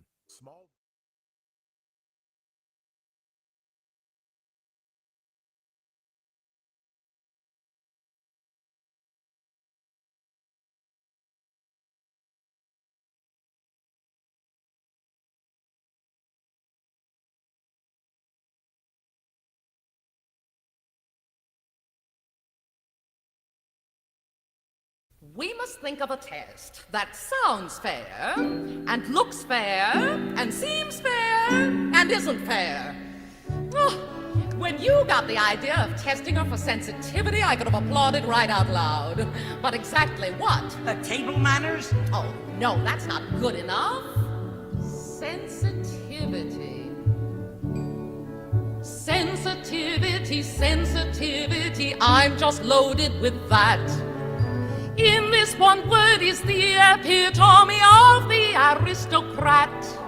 Welcome back to the Allbaugh Show on the Civic Media Radio Network. 23 now past the hour of 3 o'clock. A great musical, but years since I've seen it. Was a great presentation of this at the UW Richland campus years ago. Once Upon a Mattress. One of my favorite shows of all time.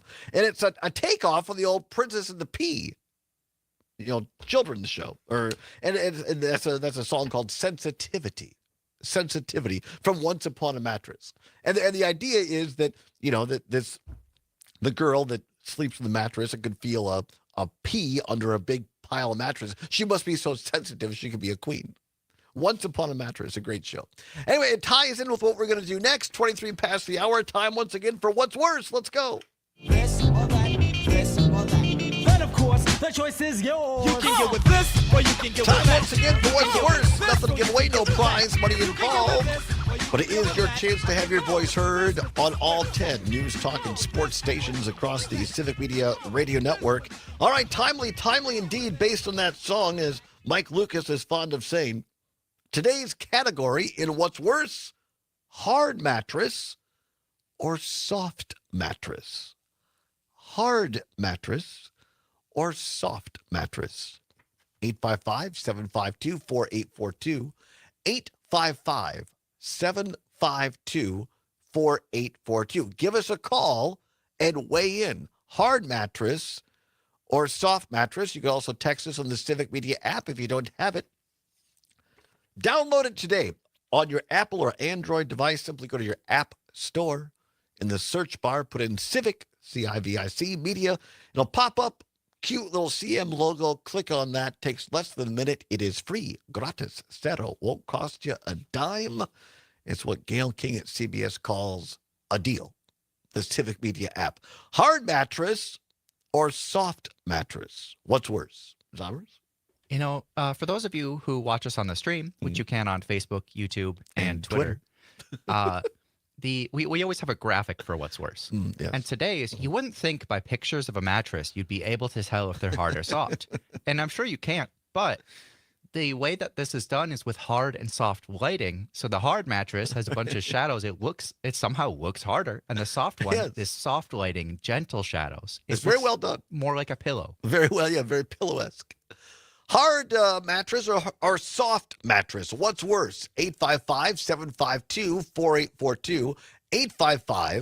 855-752-4842. For a lot of people, this is a very serious issue.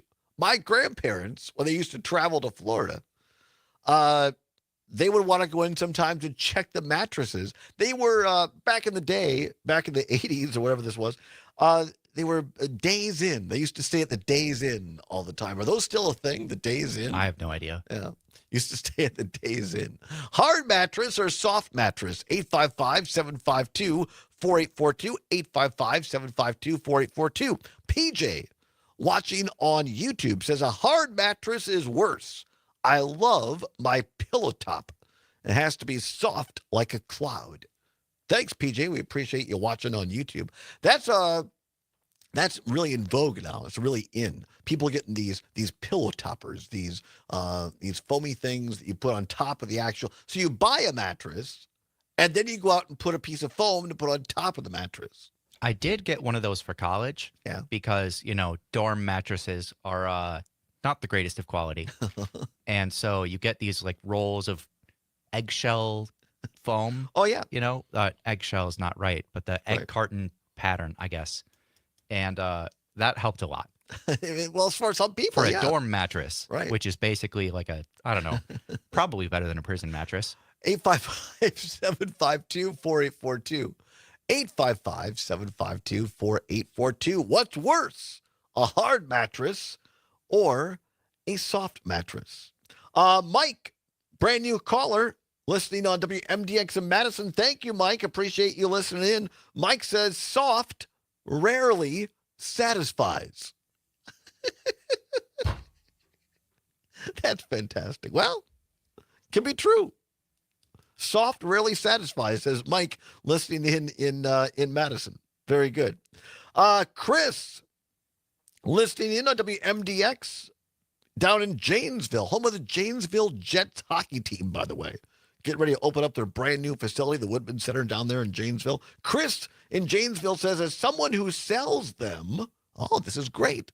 We have a mattress salesperson listening in. As someone who sells them, soft is way worse unless you get an adjustable base. Oh, all right. That's because some people get the old the old dial-in number mattress. Sleep number or That's whatever. it. Sleep number. Yeah.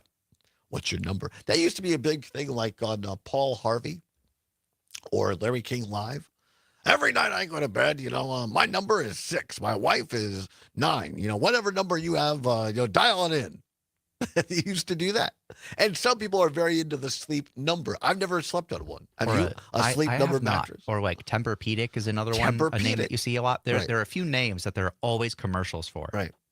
855-752-4842. Angie, listening in Windsor. Or it's Augie, but we don't I'm really sorry. have time. Oh, Augie, we don't? We got to go in. Well, you have to. Quick. Augie, you got 25 seconds, Augie. Hard mattress or soft mattress? What's worse? A hard mattress. If you wanted to sleep on something hard, you can sleep on the floor. The other thing I wanted to mention is that the flag code of the U.S. states that the flag should never have any mark, insignia, letter, word, figure, design, or picture of any individual placed or attached to it. So you've seen all the Trump flags. Yeah. So if he's worried about the flag, he needs to get rid of those. That's pretty good. We'll do more of what's worse and also talk about flag burning. Stay tuned now for a farm update from Midwest Farm Report. It's the Allbaugh Show on the Civic Media Radio Network. She'll fall asleep, no doubt. God, but you're clever, brilliant, a genius. You are divine. Get out. Madison's Real News and Great Conversation. Bill on YouTube says 92.7 hard mattress is good WMDX. for activities and soft is for sleepy time. With good friends. This is the Civic That's Media fantastic. Radio Network.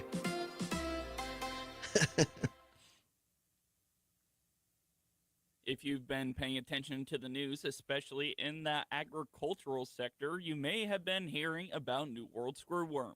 While we are typically talking about cattle with that, it has now been found in a human in the U.S.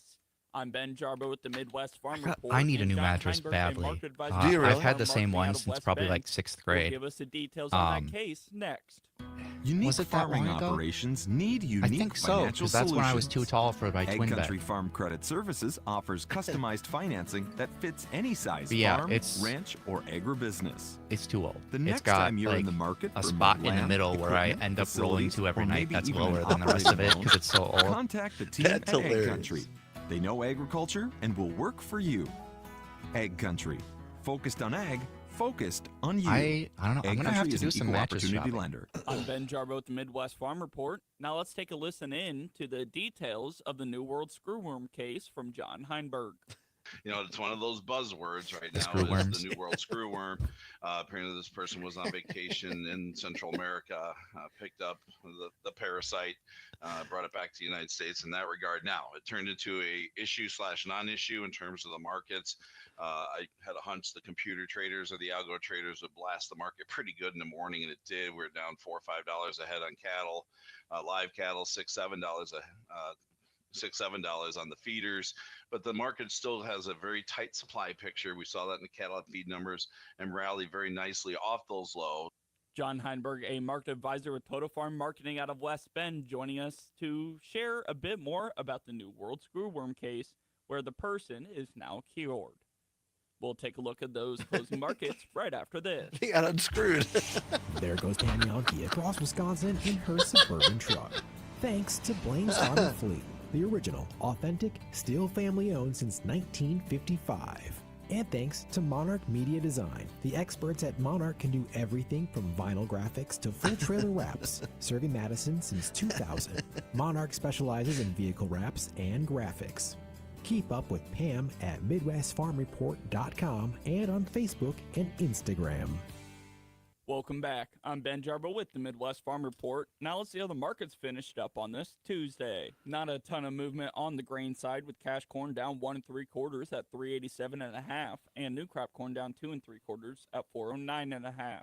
Cash soybeans are up 3 1/4 at 1028 3/4, with new crop soybeans up 1 3/4 at 1049.5. I suppose we September should. wheel contracts I closed don't want up to do 2 this right 3/4 now. at 509.5. Class For range the focus for seeing the gains, with September contracts up coming. 20 cents at How should we do it? 1863 a hundredweight, and October contracts up 44 cents at 1839 a hundredweight. From the Midwest Farm Report, I'm Ben Jarbo. We won't do the bang my drum when we come back. As Wisconsin at is 10 dropping till. a line in your favorite I'm fishing not sure what we spot. want to do. This Haters is the gonna Civic hate. Media We'll do Radio Taylor Network. Swift music Turn Because on- of the engagement. Yeah, we'll do the Mostly big sunny Taylor with high Swift temperatures music. staying below average, scraping about 70 degrees. With lighter winds today and clear skies tonight, we fall to the low 50s. And then tomorrow, a little boost to the mid-70s. Staying sunny throughout the day, a chance of showers roll in overnight. I'm meteorologist Brittany Merlot. It's 70 degrees at our studios.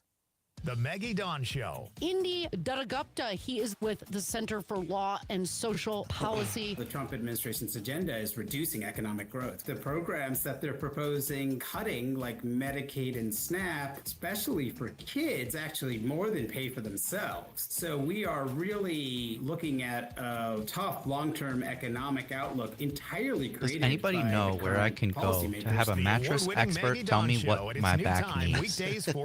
Like, do I need to go to an orthopedist? Do I need to go to a mattress store? I don't know. Well, our guy in Janesville, whoever's listening, I mean, he can help you. Yeah, I'll have to ask as we finish up what's worse. If anyone has any recommendations in the greater Madison area of mattress experts who can help get me the support I need. Verlo mattress is they sponsored us a lot not while. I'll have to at least check it out. Check out the Verlo mattress. All right, 15 seconds. All right.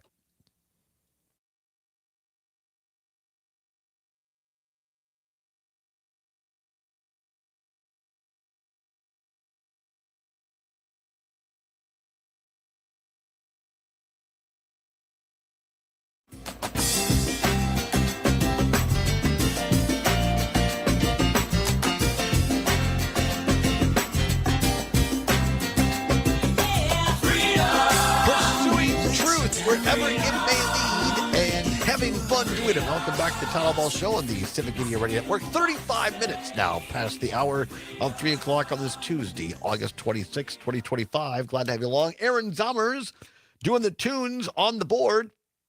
Glad to have you with us. Checking out the AmFam convention, the American Family Insurance Convention at the Overture Center has let out. And there are a number of coach buses down there. You can see it if you're watching live. Look, there's a huge bus just went through, a city bus. They got a couple of coach buses over there. It's a huge Lollapalooza insurance convention, American Family Insurance Convention at the Overture Center. We usually don't see these types of crowds in the middle of the afternoon here on a Todd Allbaugh Show afternoon, and there they are. They're hanging out down there at the Overture Center. So that's fantastic. We got a crowd outside. They're waving to us. We're waving to them. It's great to see all those people. Breaking news coming up on the show. Don't miss that. We've got a cut from Antonin Scalia on flag burning, and Fox News going after, and Trump going after the trucking industry. A lot to get to. But we want to wrap up today's edition of What's Worse. Lots of info, lots of participation, engagement, as they say. That's what it's all about now, folks. It's not so much the ratings. Ooh, how much engagement are we getting? Have we gotten a lot of engagement? How many impressions have we made? That's right. It's about engagement and impressions. We want engagement, impressions. So we're getting a lot of that. That's great. What's worse, hard mattress or soft mattress? Hard mattress or soft mattress? If you want to weigh in, 855-752-4842,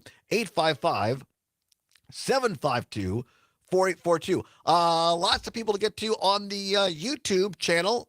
Watching us on YouTube, Bill on YouTube says, a hard mattress is good for having sex on and soft is for sleepy time. I was just going to say it's good for activities, but... Well, we can say sex on the radio. That's true. It's a human thing. It's not a graphic depiction. No. That we're not allowed to do. No. Nobody was going to go there, Zommers. I know. Well, I mean, that's probably true, right? I don't know. We won't go down that road too far, but okay, that's a take. My sister Heather, watching on Facebook, says hard mattresses are worse. As I get older, my back kills me. I need firm support, but I want a soft top. We actually have a sleep number and love it. Oh, there you go. What's your number, Heather? What's Mike's number? They used to be on the radio like the crypto ads now on Hartman. Right. It used to be, my number is 6. My wife says 8. They go on, what's your number? They used to say. Anyway, PJ on YouTube says, I agree with Augie. If I wanted to sleep on a hard mattress, I'd sleep on the floor. And my pillow top is one of those with the built-in pillow top. Oh, okay. Oh, the My Pillow. He has a My Pillow. He has a My Pillow pillow top. I'm sure that exists, yeah. And and he says Verlo is correct. As far as comparing a hard mattress to the floor, as somebody who has a fairly firm mattress, it's not the same. You know, there is a big difference between a hard mattress and the floor. People are like, "Oh, you want to sleep on a board?" It's like, no, it's not like sleeping on a plank. It does conform to your body, just a limited amount. The floor does not at all. Hard. Well, if you have an old house with wood floors, they might sag. I don't know. That's true. Hard mattress or soft mattress? 855-752-4842. 855-752-4842. PJ says, no. Not a My Pillow top, just a all right. Anyway, he's got something he puts on top of the mattress, but it's not My Pillow. He wants us to understand he's not participating in the My Pillow guy. All right, very good. Roger, in Stevens Point, a hard mattress is worse. I don't want to sleep on concrete. Cam in Appleton. Well, let's see. Do not go to a mattress store, he says. They act like they know everything, but they don't. All right, well, that's a take on that. Rhonda, listening on WMDX in Madison. Yes, there's still a day on Madison's. There's a Days Inn that you mentioned earlier. Yes, I mentioned my grandparents used to stay at Days Inns, and they'd go in and my grandma would check out the mattress before they would check in. I'm serious. Well, I'm not going to sleep on a bad mattress. So this is great. This is news you can use. Rhonda says, yes, there is a Days Inn in Madison on Stoughton Road and 51. And there's a lot of Days Inn and in around southern Wisconsin, mid-Illinois, Tennessee. It's down to that high 151 corridor south. All right. Well, there you go. What else we have here? Rhonda also says on MDX in Madison, I think hard mattresses are worse because there's no way to make them softer, even if you put padding on them. But if you have a soft mattress, even if it starts to sink over time, you can always add stuff to that to make it more firm. I mean, I have now, given my mattress is very old and needs to be replaced, but it is a firmer mattress that has a pillow top on it as well. You can do both. I love the engagement. People are very opinionated. What's worse, hard mattress or soft mattress? 855-752-4842. John in Oshkosh, listening on WISS, says a sleep number mattress set to maximum pressure is the only way to go. All right, very good. And I believe we're caught up. And now we're caught up. All right, well, very good. Zombers, hard mattress or soft mattress? What's worse? As you may guess from what I was saying, I think a soft mattress is worse because, you know, I need some support.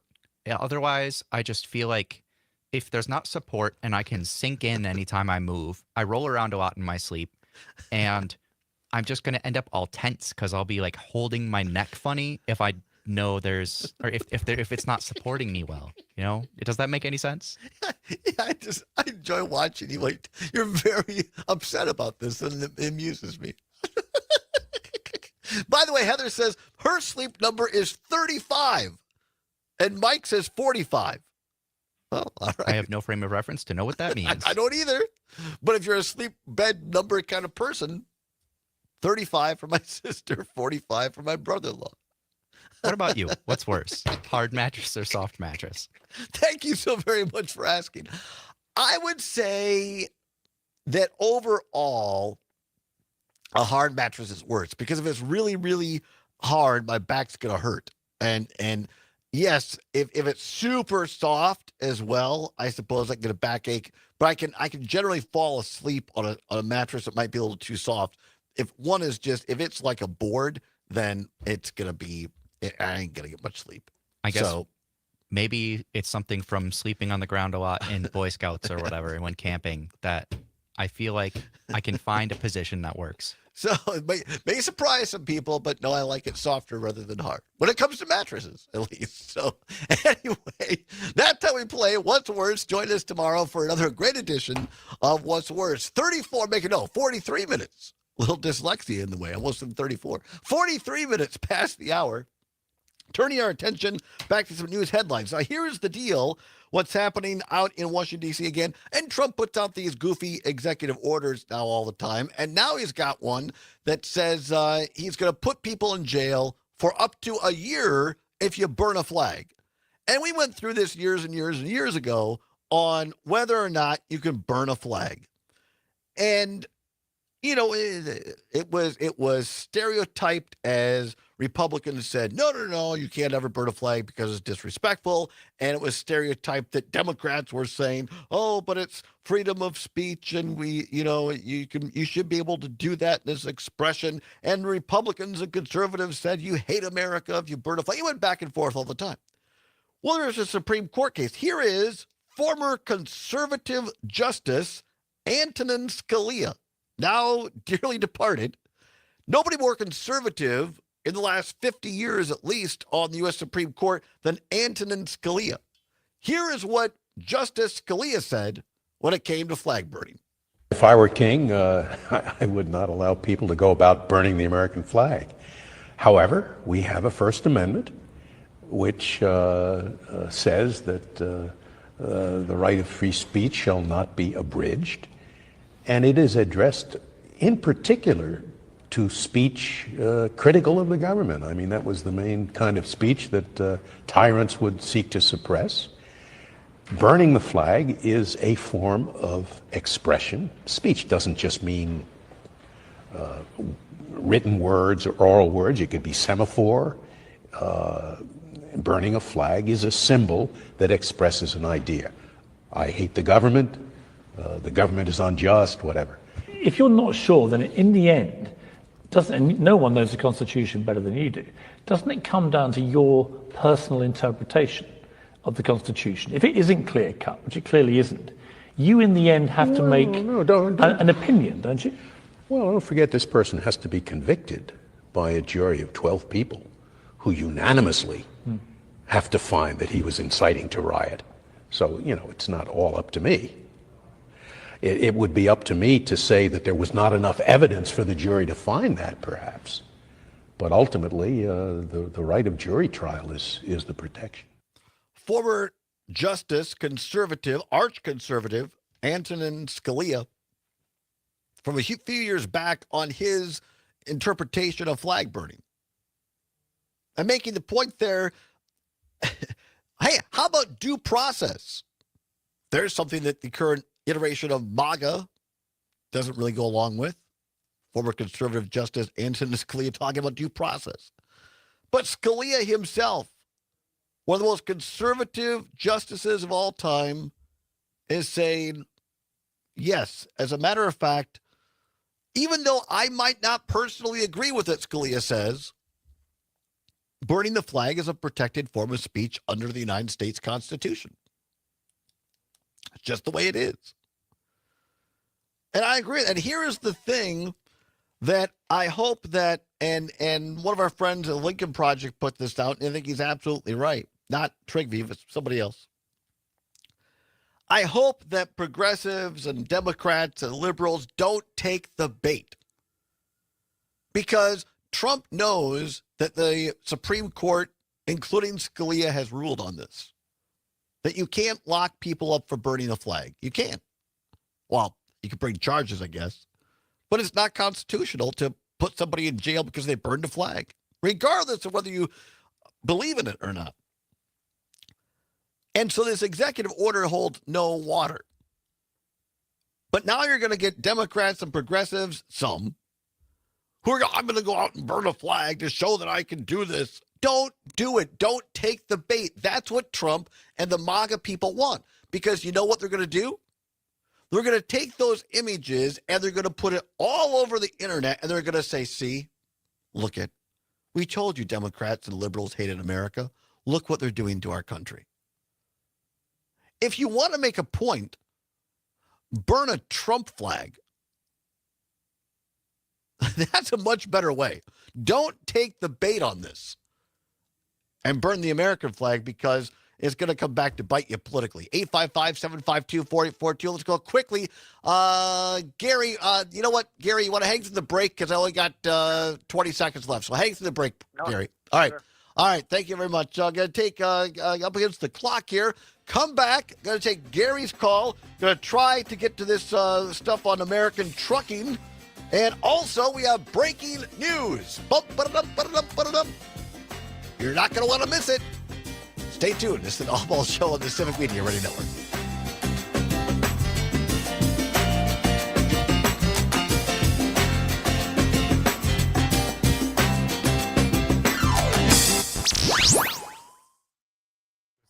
Is cheering on the Brew Sorry about that, Gary. I was like, Todd, you're taking this call? We have like 40 I know. seconds. So, Gary, we got to do this quick breaking news on Taylor Swift, and then we'll come back to your call. During our Labor Day sale. It's our biggest sale of the season. Get a free box spring mattress purchase or upgrade to an adjustable base and save even more. At Burlow, every mattress we make is correct and custom made locally for you. And it's backed by our lifetime comfort guarantee. Don't fall for the other guy's mattress gimmicks. Burlow has no middleman. Oh, there's a Burlow mattress ad right here. Save a whole lot of money. American made, locally crafted.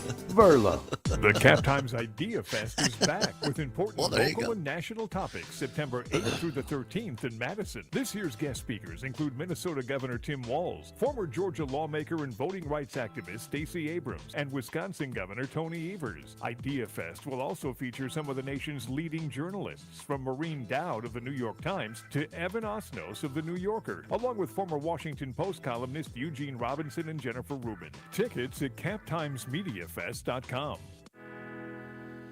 I'm Dan Schaefer. Let's recombobulate. Look, it's probably too early to have a conversation about the 2026 race for governor in Wisconsin, but our readers spoke, and they asked for our take on this, so we delivered an extensive breakdown of who is running and who might be running in both the Democratic and Republican primaries for the first open race for governor in 16 years. In that breakdown, I identified the top 4 potential contenders to be the candidate for the Democratic Party. They are Attorney General Josh Kaul, Lieutenant Governor Sarah Rodriguez, Milwaukee County Executive David Crowley, and State Senator Kelda Royce. There are more candidates we're monitoring, too. This primary will be a remarkable opportunity for voters to choose the path forward for the party. But on the Republican side, it's less about the voters and more about the endorsement of one man, Donald Trump. Because whoever gets Trump's endorsement is all but a lock to win that primary. Check out my column for much, much more. Find all of Dan's work at the Recombobulation area. All right, got a few calls here. Oh wow! All right, we'll go as quickly as we can. Yeah. We gotta do some quick breaking news, and then we'll get to it, folks. So Sally's point that she wanted to bring up was specifically about flag retirement as well, just so you know. All right, very and good. use up enough energy to power almost 3 million homes. Residents have expressed concerns about water use, noise, Your sister's telling you you're slow. use, according to newspaper reports. Okay. Throughout the project, energy provider We Energies enticed the developer to build a much bigger data center than was Should I start the show off with more that? than tripled I the mean, we energy knew an needs hour of the before the project. show. Meantime, Alliant Energy has lured a data center to Dane County after working on a similar project in Iowa. That data center would take up more than 600 acres in the small farming About community 25 of seconds. Vienna. It is still going right. through the local.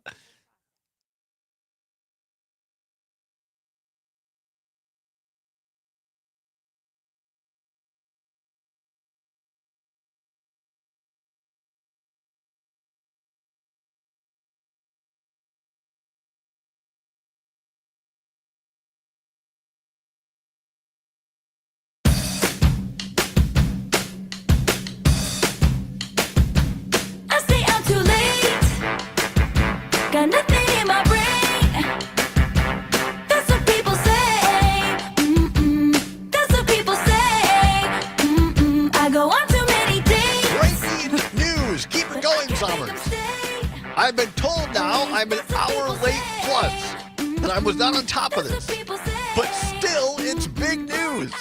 Taylor Swift and Travis Kelce's relationship is going from so high school to officially getting married. The couple announced a little bit earlier today they are engaged via concurrent posts on Instagram, with a caption reading, quote, "Your English teacher and your gym teacher are getting married," unquote. Big news in the entertainment sports world. Taylor Swift, Travis Kelce are officially engaged. All right, well, I get to some slightly more serious news here. Go as quickly as we can. Go on the phone lines, talking about Donald Trump putting out this executive order saying he wants to jail people for a year, but to burn the U.S. flag. We heard from the late conservative Justice Antonin Scalia, who have said unequivocally that is protected free speech. My point is that liberals, Democrats should not take the bait, because if you go out and burn the flag now and say, well, look, I'm going to prove I could do it, they're just going to say, see, liberals hate America. So if you want to burn something, burn a Trump flag, in my opinion. 855-752-4842. Gary in Sussex. Gary, I wish we had more time. Where have you been, my friend? My mom's air conditioner broke down. Pain. Is that a good brand? It's a low-end client of carrier product. It's cheap side. You should have called me. You have my telephone number. I don't. No, I don't. Well, it's too late. Well, now. we do if we. Yeah. Well, yeah, I guess. All right. Yeah, well, just more. keep it to yourself. Don't share it with any of your listeners. More on that later. More importantly, what do you got for us? A minute or less. Go ahead. Okay, a minute or less. First of all, a hard mattress is way better than a soft mattress. Thank you. Nobody gets hurt on a hard mattress. You get hurt on the, it's way back. All right, on the soft. All right, as far as the money is concerned, the U.S. currency is a product of the U.S. government, and it's a $100 fine and 6 months in jail if you deface the money.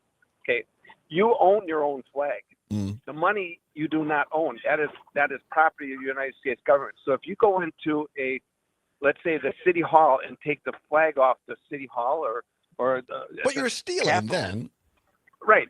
Burning that you should be criminalized. But if you have your own property and you burn it, no. Right. Do I think it's a good idea? No. Would I ever burn the American flag? I do all the time. Every time I have to get rid of my flag, I burn it. Sure. I take it out, but I do it respectfully, Yeah, I think we're not too far off on that. I get it, Gary. Thanks for the call. Well, we'll talk AC another time. Thanks, Gary. Appreciate it. Quickly to Sally on MDX in Madison. Sally, thanks for calling. What say you?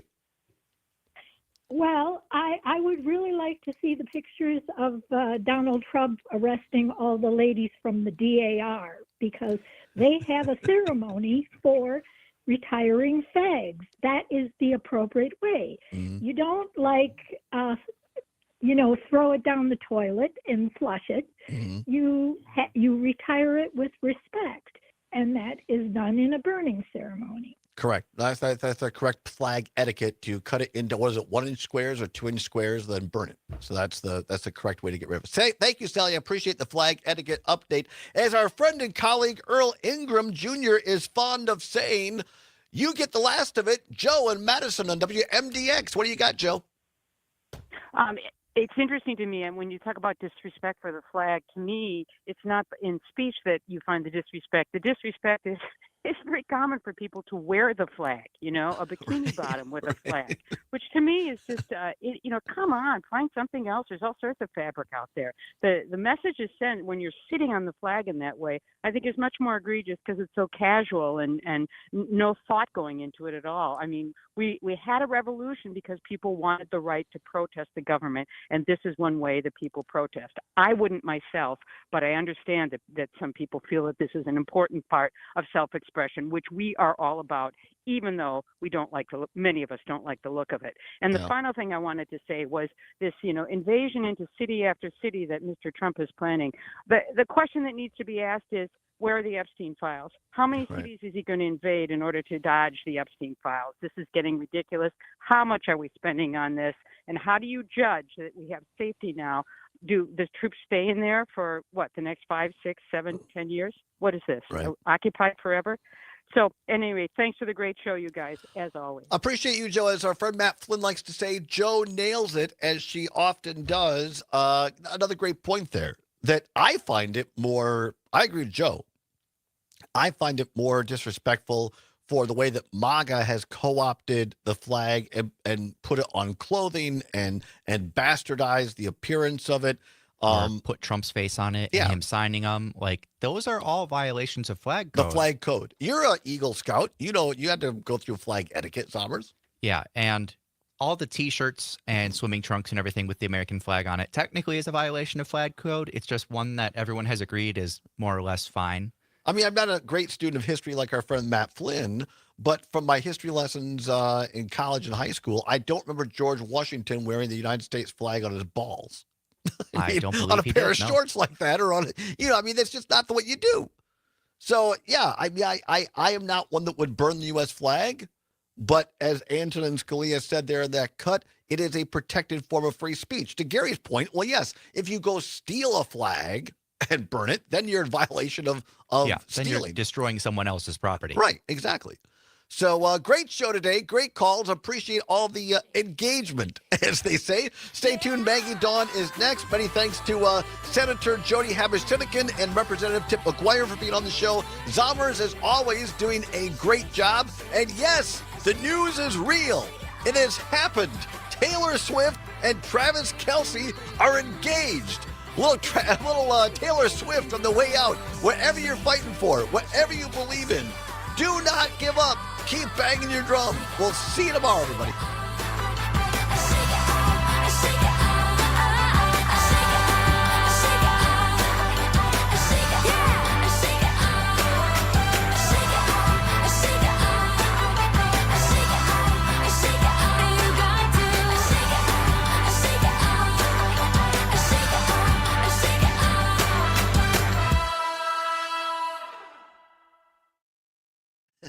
Thanks, everybody. Have a great afternoon. Bye-bye. Adios.